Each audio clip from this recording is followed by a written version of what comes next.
मोदी जी बच्चे थे तो तब तक मुसलमानों को इतना सर पे नहीं चढ़ाया था। ओहो, और वो तब तक ये नहीं था।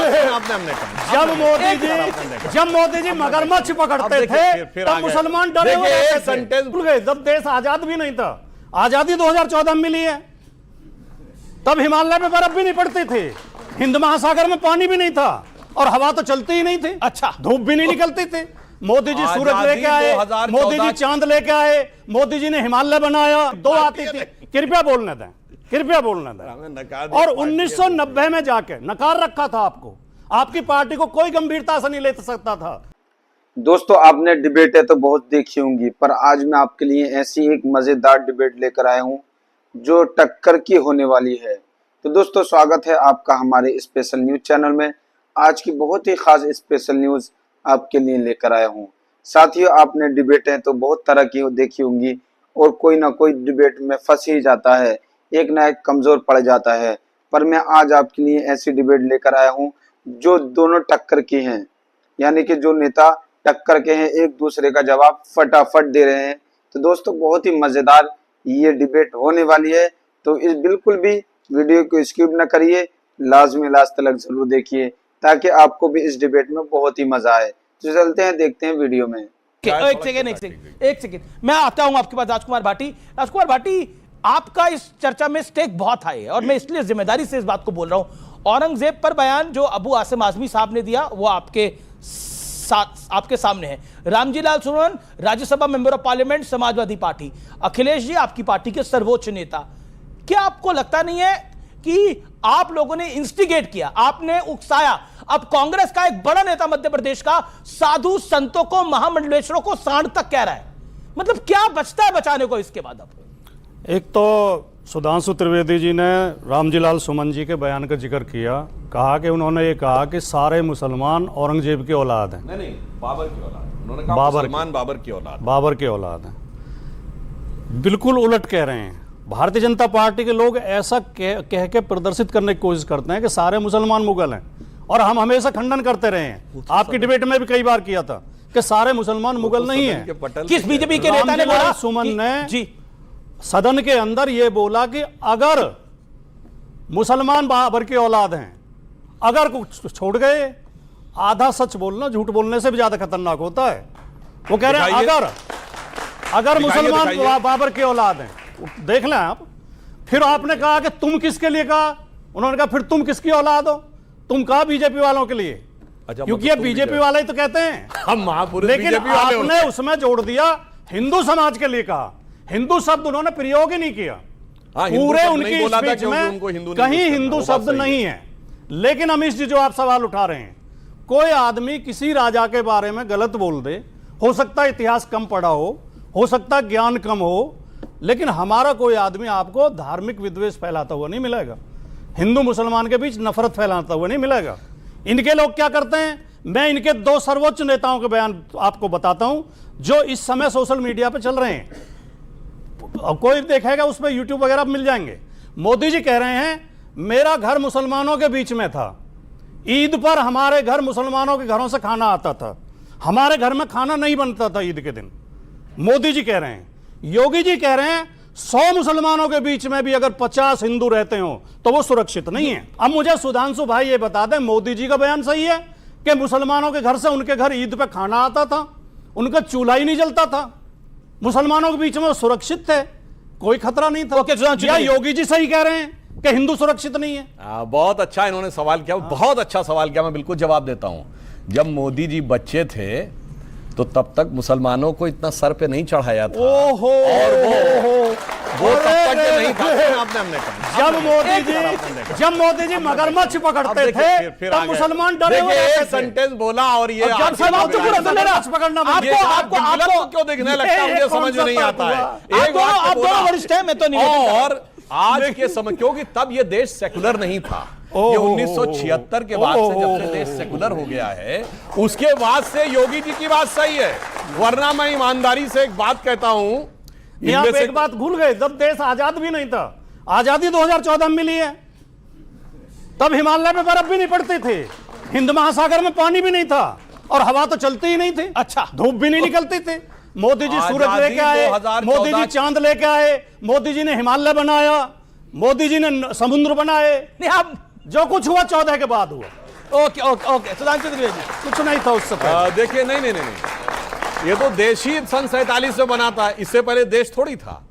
ये तो वो है ना भैया, ठाकुर इस तो कह रही है 14 में आजाद हुआ। फिर भी एक तो सेकंड, बोलने नहीं लगे, सर, अब नहीं आप सुधांशु जी, आपकी एक बड़ी फेमस प्रेस कॉन्फ्रेंस है जिसमें आपने बोला बोल रहा हूं। 2014 से पहले भारत जो था वो आंशिक तौर पर मुस्लिम राष्ट्र था। 2014 से पहले भारत आजाद हुआ, ये नहीं सच है कि 2014 में आजादी की अनुभूति 2014 में। और मैं बताना चाहता हूं 2014 से पहले जो मैं बोल चुका हूं वो फिर रिपीट कर रहा हूं, यह देश आंशिक रूप से मुस्लिम राष्ट्र था और अब इसे वास्तविक सेकुलर राष्ट्र कहा जा रहा है। अगर मेरे बयान पर किसी को आपत्ति है तो दुनिया में एक सेकुलर देश बता दे जहां ट्रिपल तलाक, हलाला, मेहरम, हज सब्सिडी, वक्फ बोर्ड और अगर शरिया और सुप्रीम कोर्ट में मतभेद हो जाए यानी शाबानो केस, तो देश की संसद सुप्रीम कोर्ट के निर्णय को रौंद कर शरिया को सुप्रीम कोर्ट से ऊपर कर दे। 1947 से पहले से लेकर 2014 तक जानते क्या था? हिंदू भाग रहा था। पहले काबुल से भागा था। सुभाष चंद्र बोस जी गए थे, याद करिए, तो वे बहुत बड़े ड्राई फ्रूट के मर्चेंट थे, मेहरोत्रा जी उनके यहां रुके थे। 1/3 हिंदू और सिख था। आज कोई मेहरोत्रा जी बचे काबुल में? काबुल से भागा, फिर पेशावर से भागा, ढाका से भागा, रावलपिंडी से भागा, चिटगांव से भागा, लाहौर से भागा, मेरे पिया गए रंगून, वहां से किया है टेलीफोन, वहां से भागा, फिर आजाद हिंदुस्तान में कश्मीर से भागा, मल्लापुरम से भागा, धुबरी से भागा, बरपेटा से भागा और तो और जो जिस शहर में रहता हो जाके देख ले, उन शहर के पुराने इलाकों से भागा, क्योंकि आज किसी की हिम्मत नहीं है वो जहां रहे। मगर 2014 के बाद जागता हुआ दिख गया, भागता हुआ बुरा लगता था, ये कहानी है, जागता हुआ इनको अच्छा नहीं लग रहा। ये आपको इसलिए हिंदू मुसलमान दिखाई दे रहा है। सुधांशु त्रिवेदी का कहना है हिंदू जाग रहा है और इसीलिए विपक्ष भाग रहा है। सुधांशु जी ने कहा कि 2014 में आजादी का एहसास हुआ। क्यों हुआ उसका कारण खोजिए। जब देश की आजादी की लड़ाई चल रही थी, इनकी पार्टी का नाम है भारतीय जनता पार्टी। भारतीय जनता पार्टी की मां है जनसंघ, जनसंघ की मां है हिंदू महासभा और आरएसएस। हिंदू महासभा और आरएसएस से इनकी पार्टी का जन्म हुआ है। जब देश की आजादी की लड़ाई चल रही थी तो हिंदू महासभा और आरएसएस अंग्रेजों के साथ थी, आजादी की लड़ाई में शामिल नहीं थी। इसलिए जब देश आजाद हुआ तो देश की जनता ने इन्हें नकार दिया। इनकी कहीं 1 सीट आती थी, कभी 2 आती थी। कृपया बोलने दें, कृपया बोलने दें। और 1990 में जाके नकार रखा था आपको। आपकी पार्टी को कोई गंभीरता से नहीं ले सकता था, क्योंकि ये अंग्रेजों की मुखबिरी करते थे, स्वतंत्रता सेनानियों के खिलाफ कोर्ट में गवाही दिलवा के उन्हें सजा करवाते थे। जब भारत का संविधान लागू हुआ इन्होंने उसका विरोध किया। जब तिरंगा झंडा फहराया गया इन्होंने उसका विरोध किया। आरएसएस के मुख्यालय पर 2002 तक तिरंगा झंडा नहीं फहराया गया। 2001 में 2 नौजवानों ने जाकर तिरंगा लगा दिया तो आरएसएस ने उनके खिलाफ मुकदमा लिखवाया, जेल भिजवाया उन्हें। भाटी जी, अब क्योंकि लास्ट बोल रहा हूं, जी कृपया, जब 1990 में इन्होंने हिंदू मुसलमान करके, मस्जिद पे प्रहार करके, मंदिर मस्जिद करके और सरकार बना ली, 14 तक में इनकी फुल मेजोरिटी की सरकार आई है, तो इन्हें तब लगा कि अब देश आजाद हुआ है। जब देश सेकुलरिज्म के रास्ते पर चल रहा था, सोशलिज्म के रास्ते पर चल रहा था, संविधान के रास्ते पर चल रहा था, तब इनके मन में ठीक है। ओके, सेकुलरिज्म इन्होंने कहा मुस्लिम राष्ट्र।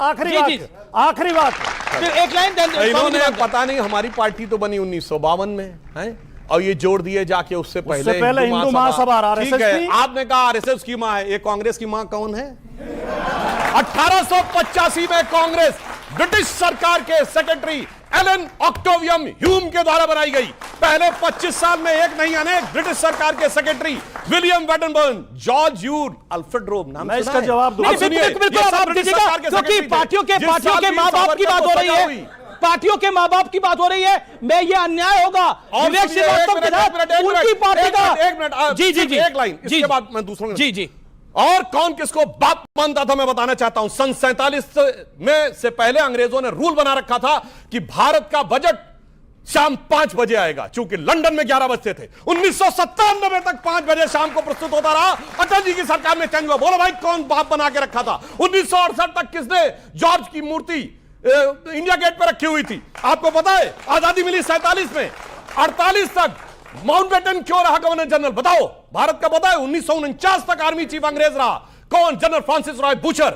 आपको पता है कि भारत का एयरफोर्स चीफ 1954 तक रहा, गेराल्ड गिब्स। आपको पता है कि भारत का नेवी चीफ 1958 तक रहा स्टीफन कार्लाइल, भाई साहब बाप बना। और आपको पता है 1977 तक भारत के सारे एग्जाम सेंट्रल गवर्नमेंट के सिर्फ और सिर्फ इंग्लिश में होते थे। किसने बाप बना के रखा हुआ था, मैं जवाब देना चाहता हूं। देखिए ये चर्चा बड़ी हो रही है। विवेक और स्वामी दीपांकर और रशीदी जी 10 सेकंड लो जी, 10 सेकंड। सुधांशु का जवाब जरूर दीजिएगा। सुधांशु जी इतने परेशान हो गए मेरे तर्कों से तो कि मेरे बजाय कांग्रेस पे हमला करने लगे।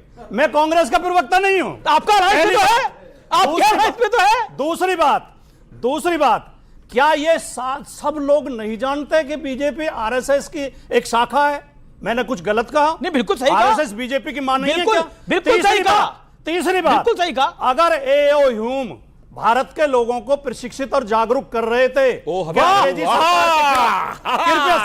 कृपया वाक्य पूरा होने दें। तो कोई गुनाह कर रहे थे? भारत में पत्रकारिता की शुरुआत भी एक अंग्रेज ने, ऑगस्टस हिक्की ने की। तो क्या हम पत्रकारों को भी हिक्की का नहीं, बिल्कुल नहीं। एक भारतीय भाषा का बताओ, भारतीय भाषा का अखबार बताइए। आप तो भारतीय भाषा का उदंत मार्तन हिंदी का, तो फिर शुरुआत भारतीय भाषा से क्यों मान रहे हो? शुरुआत बंगाल गजट से हुई। हिक्की का अखबार था, 1870 में हुई। मैं निवेदन करना चाहता हूं। देखिए, ना इस देश का बाप औरंगजेब को कोई माने ना, और क्योंकि बापों की बात हो रही है, किस पॉलिटिकल पार्टी का बाप कौन है? विवेक श्रीवास्तव, एक लाइन के अंदर आपकी पार्टी के पिताजी कौन है? नाम लीजिए, किसने बनाई आपकी पार्टी? हमारी पार्टी के, ओके, हमारी दोस्तों देखिए आपने वीडियो और इस डिबेट के अंदर जो आपने देखा होगा, जो नेता थे दोनों भारी भरकम ही नेता थे, एक दूसरे का सवाल का जवाब फटाफट दे रहे थे। और ऐसी डिबेट देखने में वाकई मजा आता है। और जो इसमें कुछ बातें थी उन्हें देखने के बाद बहुत हंसी आई। तो अगर आपको भी मजा आया हो तो हमारे चैनल को सब्सक्राइब जरूर कर लें और हमें कमेंट करके जरूर बताएं। फिर मिलते हैं नेक्स्ट वीडियो में। Bye bye, Tata.